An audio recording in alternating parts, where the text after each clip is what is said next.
ভাইরা আমার, আল্লাহর কসম করে বলি, একটা সময় আসবে মন খুলে নামাজ পড়তে চাইবেন। বিশ্বাস করেন ভাই, লিখে রাখেন ডায়েরিতে। আপনাকে যদি আল্লাহ হায়াতে বাঁচিয়ে রাখেন, যুবক ভাইয়েরা, তরুণ ভাইয়েরা, একটা বয়স আসবে মনে চাইবে একটু রবকে মন খুলে সেজদা দেই, একটু লম্বা করে রুকু করি। পারবেন না, অসুস্থ হয়ে যাবেন, রোগবালায় ধরে ফেলবে। বাবারে, সে সময় আসবে না?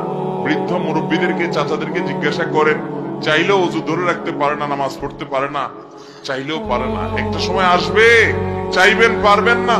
নামাজটাকে সুন্দর করেন, সময় মতো পড়েন, অনেক রাকাত নামাজ পড়বেন, নফল নামাজ পড়বেন। এটার চেয়ে উত্তম হলো ফরজটা পড়লেন, মূল সুন্নত গুলাই পড়লেন, কিন্তু ধীরস্থিরতার সাথে পড়লেন।